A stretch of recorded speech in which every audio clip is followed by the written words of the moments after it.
गोलप विरुद्ध गोलप नाहीयेच. जिथं विषय गोलप येतो ना, गोलप कुटुंब म्हणून आम्ही एकच आहोत. त्याच्यात कुठंच तीळ मात्र शंका नाही. हा विषय जो आहे ना, सगळा हा विषय जो आयडिओलॉजीचा आहे. कारखान्याचे जे आपले सभासद आहेत त्यांच्यासाठी होईल आणि कारखान्याचे जे आपले कर्मचारी आहेत त्यांच्यासाठी सुद्धा होईल. मग मला सांगायचा एवढाच विषय आहे की हा जो विचार आहे माझा, तर ह्या विचारात आणि आमचं जे कुटुंब आहे दुसरं, त्या कुटुंबात हा विचारांचा फरक आहे. त्याच्यामुळे हे विचारांची म्हणजे हे विचार एकमेकांच्या विरुद्ध आहेत. गोलप कुटुंब एकमेकांच्या विरुद्ध नाहीये, हे विचार एकमेकांच्या विरुद्ध आहेत. छत्रपती सहकारी साखर कारखान्याच्या निवडणुकीकडे राज्याचं लक्ष लागलेलं आहे. कारण इथं उपमुख्यमंत्री अजित पवारांची प्रतिष्ठा पणाला लागलेली आहे.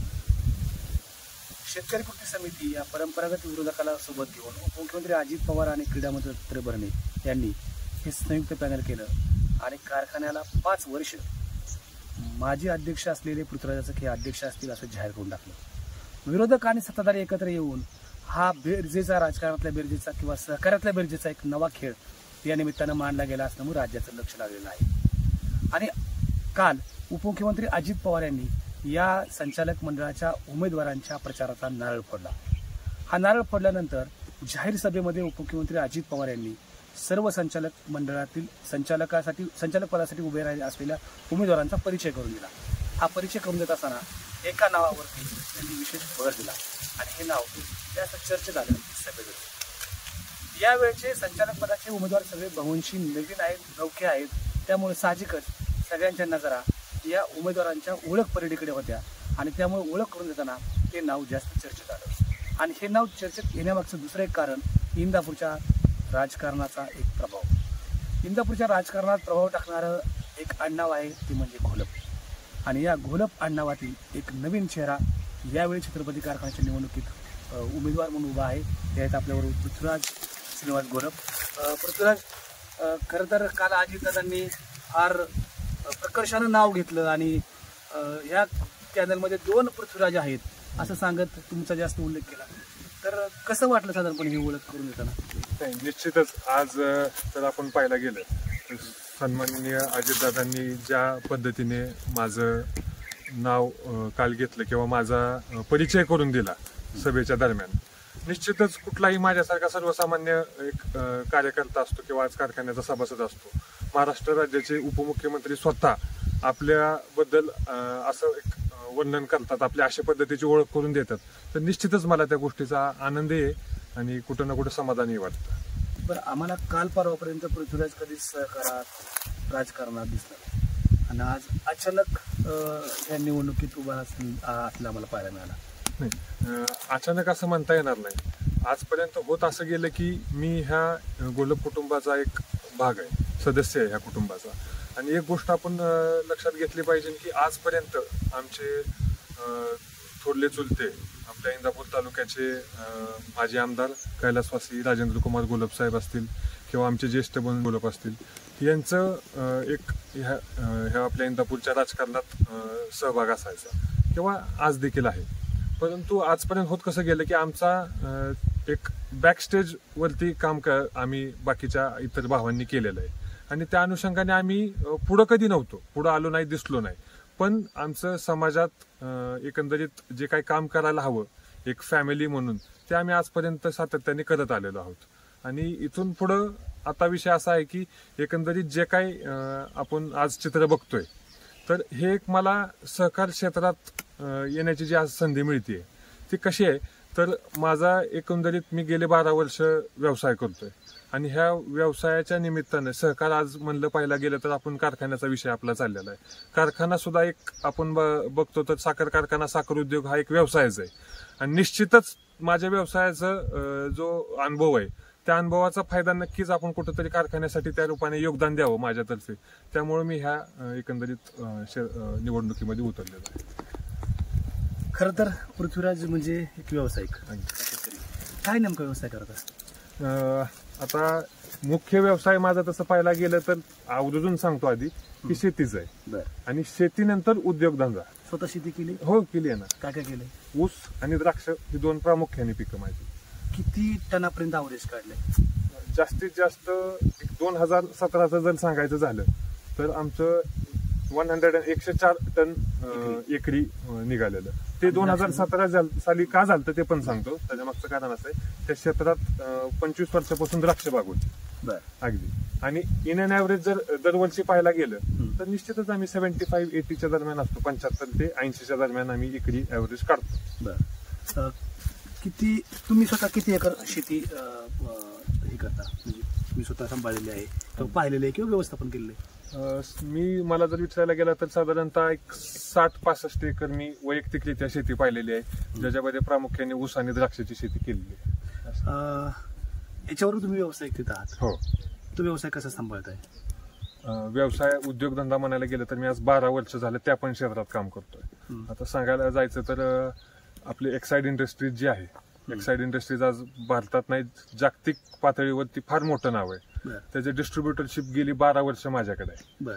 तसं पाहायला गेलं तर 40 वर्षापासून त्याची डीलरशिप आपल्याकडे होती, पण जसं तो व्यवसाय मी पाहायला लागलो तसं 12 वर्ष झाली या गोष्टीला. मी डिस्ट्रीब्युटरशिप त्याचं कन्व्हर्जन करून घेतलं आणि ते पाहतोय. त्याचबरोबर आपले आयशर ट्रॅक्टर्स आहे, आयशर ट्रॅक्टर्सची डीलरशिप आहे. तर आता ट्रॅक्टर म्हणलं की हा शेतीशी निगडीतच व्यवसाय आला, तर त्याच्यात सुद्धा गेले 7 वर्ष झालं माझं त्या व्यवसायात सुद्धा मोठं योगदान आहे. आणि त्याच अनुषंगाने हे 2 व्यवसाय उद्योग माझ्या देखरेखीखाली प्रामुख्याने असतात.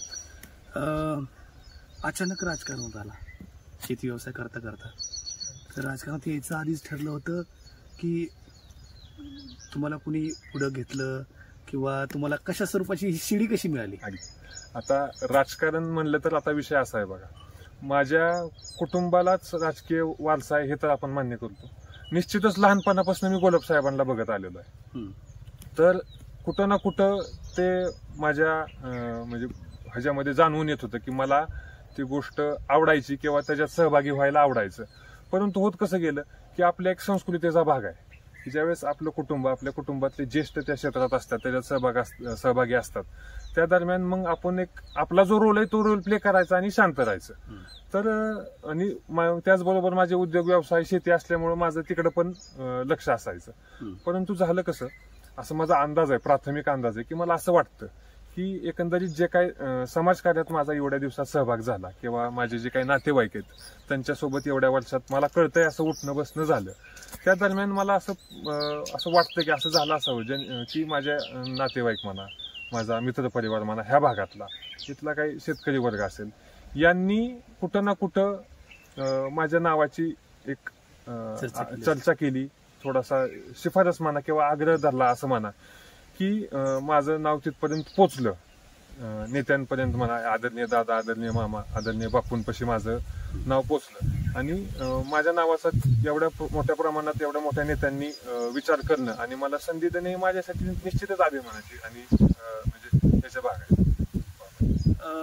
खरं तर आता एक गोष्ट महत्वाची आहे की छत्रपती कारखान्याच्या निवडणुकीमध्ये गोलक विरुद्ध गोलक हे चित्र, जसं संसारला निंबाळकर विरुद्ध निंबाळकर हे चित्र वर्षानुवर्षांनी पारंपरिक झालेलं आहे, पण पहिल्यांदा ह्यावेळेस गोलक विरुद्ध गोलक.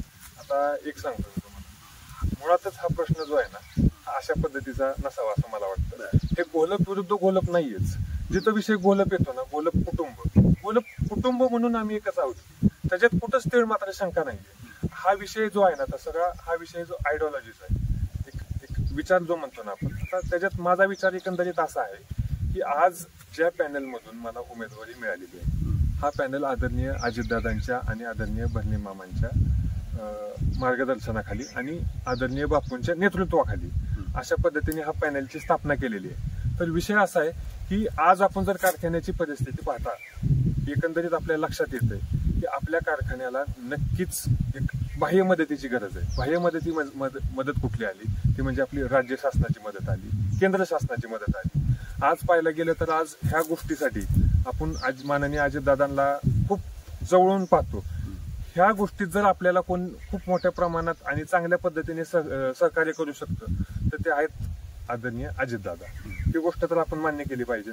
तर निश्चितच माझा एक वैयक्तिक आणि आमच्या पॅनलचा पण असा विचार होता की जर आपण ह्या गोष्टीत एकत्र आलो तर निश्चितच ह्या गोष्टीचा आपल्याला फायदा कशात होईल, तर कारखान्याच्या हितासाठी होईल, कारखान्याचे जे आपले सभासद आहेत त्यांच्यासाठी होईल आणि कारखान्याचे जे आपले कर्मचारी आहेत त्यांच्यासाठी सुद्धा होईल. मग मला सांगायचा एवढाच विषय आहे की हा जो विचार आहे माझा, तर ह्या विचारात आणि आमचं जे कुटुंब आहे दुसरं, त्या कुटुंबात हा विचारांचा फरक आहे. त्याच्यामुळे हे विचारांची म्हणजे हे विचार एकमेकांच्या विरुद्ध आहेत. गोलप कुटुंब एकमेकांच्या विरुद्ध नाहीये, हे विचार एकमेकांच्या विरुद्ध आहेत. त्या निमित्तानं आता तुम्ही अजितदादांनी एक उल्लेख केला की 2 पृथ्वीराज आहेत.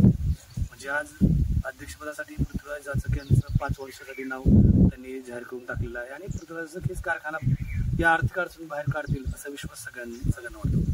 तुम्हाला कसं वाटतं? निश्चित. आता काल आदरणीय दादांनी ज्या पद्धतीने सांगितलं की आदरणीय पृथ्वीराज बापू जाचक यांच्या नेतृत्वाखाली हा कारखाना आता इथून पुढे 5 वर्षासाठी चालणार आहे. निश्चितच मला 100% खात्री आहे या गोष्टीची की कसं आहे, आपल्याला माहिती आहे की बापूंनी महाराष्ट्र राज्य सहकारी साखर संघाचं पण अध्यक्षपद भूषवलेलं आहे. बापूंनी यापूर्वी कारखान्याचं चेअरमन पद भूषवलेलं आहे. मुळातच कारखान्याच्या स्थापनेमध्येच बापूंच्या वडिलांचा सन्माननीय आपल्या साहेबराव जाचक साहेबांचा सहभाग आहे किंवा ते संस्थापक आहेत त्या संस्थेचे, त्या कारखान्याचे. तर त्यामुळे ते त्यांच्यात पिढी ना पिढी आलेलं आहे. त्यांचा अनुभव, बापूंचा अनुभव सुद्धा एवढा दांडगा आहे. तर मला 100% खात्री आहे की बापूंच्या नेतृत्वाखाली हे आता कारखान्याची जी काही घडामोडी चालू आहेत आणि जो काही नवीन संचालक मंडळ तिथं येऊन विराजमान होणार आहे, तर ते बापूंच्या मार्गदर्शनाखाली योग्य पद्धतीने काम करेल आणि बापूंच्या नेतृत्वाखाली हा कारखाना येत्या नजीकच्या काळातच लवकरात लवकर आपल्याला सगळ्यांना असं दिसून येईल की कारखाना खूप चांगल्या पद्धतीने बाहेर पडलेला आहे आणि पूर्वीसारखी, मी म्हणेल की पूर्वीपेक्षा खूप चांगल्या पद्धतीने कारखाना आज आपला येत्या भविष्य काळात म्हणजे वरती आलेला दिसेल. राजकारणात इतक्या वर्ष आहात, म्हणजे तुमचे भाऊ किंवा तर ही उमेदवारी जाहीर झाल्यानंतर त्यांच्याशी काही चर्चा झाली का किंवा काही बोलणं झालं का? निश्चित. आता कसं आहे, एक लक्षात घ्या, जोपर्यंत कुटुंबाचा विषय येतो तोपर्यंत निश्चितच आमची चर्चा होती, काही विषय येत नाही. आज ज्यावेळेस ह्या निवडणुकीचा विषय येतो किंवा एक राजकीय किंवा निवडणुकीच्या दृष्टिकोनातनं जी आयडिओलॉजी किंवा जे विचार आहेत त्या दृष्टिकोनातनं ज्यावेळेस विचार येतो की तो विचार, आमची चर्चा त्या कुठपर्यंत मर्यादित असते की हे माझे विचार आहेत, त्यांची चर्चा असते की त्यांचे ते विचार आहेत. इथपर्यंतच ह्या चर्चेला म्हणजे मर्यादा आहेत. याच्या पलीकडे जाऊन काही अशी विशिष्ट ह्या दृष्टिकोनातनं चर्चा नाही. कुटुंब म्हणून निश्चितच आमची चर्चा होती वैयक्तिक. सत्तेचं विकेंद्रीकरण व्हायला पाहिजे होतं असं वाटतं का? तसं पाहायला गेलं तर कसं आहे, आज जी काही आपल्या संपूर्ण राजकीय परिस्थिती आपण बघतो, राज्यात घ्या किंवा तालुका पातळीवर, जिल्हा पातळीवर किंवा कुठल्याही कुटुंब पातळीवरची, आज विषय असा होतो की बऱ्याच क्षेत्रात आपल्याला जाणून, तुम्ही जो आता प्रश्न विचारला तशा गोष्टी कुठं ना कुठं दिसून येतात, आढळून येतात. पण आज जर वैयक्तिक तुम्ही आमच्या कुटुंबाबद्दल बोलायला गेला तर आज घोलप कुटुंब हे आहे ते सुरुवातीपासून सहकार क्षेत्रात आहे, तालुक्याच्या राजकारणात आहे, स्थानिक स्वराज्य संस्थाच्या राजकारणात आहे आणि आजपर्यंत जे काही घोलप कुटुंबाने काम केलेलं आहे हे निश्चितच समाजाच्या, शेतकऱ्यांच्या, सर्वसामान्यांच्या हिताच्या दृष्टिकोनातून केलेलं आहे. तसं पाहायला गेलं तर माझे विचार तेच आहेत, म्हणजे कुटुंबाचे अगदी समाजाच्या हिताचेच झाले पाहिजे. तसं जर पाहायला गेलं तर आज ज्या पद्धतीने मला संधी चालून आलेली आहे तर निश्चितच आजपर्यंत आमच्या कुटुंबाचा, घोलप साहेबांचा, तसंच पाहायला गेलं तर आदरणीय स्वर्गीय शंकरराव भाऊ पाटील असतील, ह्या दोघांचे जे विचारांचा वारसा आमच्यात आहे ना, तो निश्चितच माझ्याकडून जपला जाईल, त्याच्यात तीळ मात्र शंका नाही. एक महत्वाची गोष्ट बऱ्याचदा चर्चिली जाते आता अलीकडच्या काळामध्ये किंवा बोललं जातं, कारखाना आर्थिक अडचणीत आहे आणि म्हणून आर्थिक अडचणीच्या काळात हा कारखाना बिनविरोध व्हावा असं सगळ्यांचं मत होतं आणि कुठंतरी हा कारखाना बिनविरोध झाला नाही, याला पण घोलप कुटुंब कारणीभूत आहे असंही म्हटलं जातं. अशा वेळी काय वाटतं? आता आपण एक गोष्ट लक्षात घेतली पाहिजे. मी मगाशी पण तुम्हाला एक मुद्दा मांडला की आदरणीय अजितदादा असतील, आदरणीय बर्ने मामा असतील, आदरणीय पृथ्वीराज बापू असतील, ह्यांची जी काही एक स्ट्रॅटेजी तयार आहे ती स्ट्रॅटेजी कारखान्याला कशा पद्धतीने आता इथून पुढे आपल्याला चालवायचंय, कशा पद्धतीने कारखान्याचं कामकाज चालवायचंय, कारखान्याला एक वेगळ्या प्रकारची शिस्त लावायची, ही त्यांनी एक स्ट्रॅटेजी तयार केलेली आहे. ती आमच्या उमेदवारांपर्यंत पोहोचलेली आहे, जेणेकरून आम्हाला भविष्यात तिथं संधी मिळाल्यानंतर आम्ही ती राबवणार आहे. तशीच जर पद्धत बघायला गेली तर आमच्या बंधूंची किंवा त्या कुटुंबाची सुद्धा एक स्ट्रॅटेजी तयार आहे. त्यांना ते त्यांच्या जागेवरती त्यांच्या हिशोबाने त्यांना असं वाटतं ते बरोबर आहे. आमच्या हिशोबाने आदरणीय दादांच्या, बापूंच्या, आदरणीय अजितदादांच्या, आदरणीय बर्ने मामांच्या, आदरणीय बापूंच्या मार्गदर्शनाखाली आम्ही जी स्ट्रॅटेजी तयार केलेली ती आमच्या दृष्टिकोनातून 100% बरोबर आहे. याच्यात जर असं पाहता गेलं तर तुम्ही म्हणला की बाबा आज जे निवडणूक बिनविरोध होणं अपेक्षित होतं तर 100% अपेक्षित होतं. कारखान्याची आर्थिक परिस्थिती बघता आज कारखान्याला एवढा मोठा खर्च लादणं चुकीचंच आहे. निवडणुकीचा खर्च हे चुकीचं आहे. आज ह्याच्यात तसं पाहायला गेलं तर नुकसान कोणाचं होतं? सभासदांचं होतं. सभासदांचा पैसा आहे. मालकी हक्क तसं बघायला गेलं तर सभासदांचा असतो. तर नक्कीच बिनविरोध व्हायला पाहिजे नव्हतं, पण त्या काही गोष्टींमुळे ह्या आयडिओलॉजी जे मी म्हणतो किंवा ह्या ज्या स्ट्रॅटेजी म्हणतो ह्या एकमेकांच्या कुठं ना कुठं जुळत नाहीयेत. त्याच्यामुळं हा एकंदरीत विरोधाचा विषय आला, नाहीतर तसा काही विषय येणं हे नव्हतं. काय व्यवसाय असतील किंवा शेतकरी म्हणून असेल, पृथ्वीराज अनिकांनी पहिला तर ज्यावेळेस पृथ्वीराज डायरेक्टर म्हणून लोकांना बघायचं आहे त्यावेळी नेमकं अजित अनिकांनी सांगितले चहा सुद्धा मिळणार नाही. तर अशा परिस्थितीमध्ये तुम्ही होताय की वसलगावचे राजे होताय तुम्ही, तर ते नेमकी ही संधी की आव्हान? एक लक्षात घ्या, माझ्या दृष्टिकोनातनं ही संधी पण आहे आणि ही आव्हान पण आहे. तर संधी कशी आहे? आज आपला कारखाना ज्या परिस्थितीत आहे त्या परिस्थितीत जर आपल्याला काम करण्याची संधी मिळाली आणि येत्या 5 वर्षात 3 वर्षात जो काही आम्ही प्लॅन केलेला आहे त्या हिशोबाने जर आम्ही ती संस्था आज त्या अडचणीतून बाहेर काढली, सभासदांचं आणि कर्मचाऱ्यांचं हित त्याच्यात जोपासलं गेलं, तर निश्चितच ही माझ्यासाठी एक चांगली संधीच निर्माण आहे ना. याच्यासारखं मोठं योगदान नाही ना आज होणार माझ्या दृष्टिकोनातनं. आणि ज्यावेळेस तुम्ही मागाशी म्हणल्याप्रमाणे तुमच्या प्रश्नात एक असा प्रश्न होता की संचालक म्हणून ज्यावेळेस तुम्ही तिथं आज काम करणार आहे, तर निश्चितच काम करणार आहे. आणि खरं सांगतो तुम्हाला, मी आज 12 वर्ष जरी सक्रिय राजकारणात नसेल तर माझे जे विचार आहेत ते विचार मागाशी मीच तुम्हाला सांगितलं की आदरणीय स्वर्गीय शंकरराव भाऊ पाटील असतील, आदरणीय आमचे चुलते स्वर्गीय आमदार म्हणजे राजेंद्र कुमार गोलब साहेब असतील, ह्यांच्या विचारांचा वारसा जपणारे आम्ही सर्वजण आहोत. निश्चितच चहा सुद्धा नाही मिळाला तरी चालेल, आम्हाला गरज नाही. आज ह्या 21 जणांपैकी प्रत्येक संचालक जो तिथं येईल हा येण्या जाण्यापासून स्वखर्चाने सगळ्या गोष्टी असणार आहेत आणि कारखान्याकडून संस्थेकडून आम्हाला कुठल्याही गोष्टीची अपेक्षा नाही. पण एक गोष्टीची तुम्हाला खात्री देतो की निश्चितच प्रत्येक जणाचं योगदान असं असेल ह्या कारखान्याची संस्था पुनर्जीवित म्हणा किंवा पुनरुभारणी करण्यासाठी, निश्चितच येत्या काळात तुम्हाला सर्वांनाच, शेतकऱ्यांना, सभासदांना आणि कर्मचाऱ्यांना त्या 21 जणांचा आदरणीय बापूंच्या नेतृत्वाखाली जे बाकीचे आम्ही 20 जण काम करणार आहोत त्या प्रत्येकाचा अभिमानच वाटेल असं काम आम्ही करणार आहोत. तरुण पिढी राजकारणात आली की तिचे काही कल्पना किंवा त्याचे एक मॅन्डेट्स ठरलेले असतात, परंतु नव्या पिढीमध्ये राजकारणाचे जुने विचार असतील आणि जुन्यांना घेऊन नवं आधुनिक काय करायचा विचार असेल तो कसा असू शकतो याचे एक उदाहरण खरं तर आपण पाहिलं.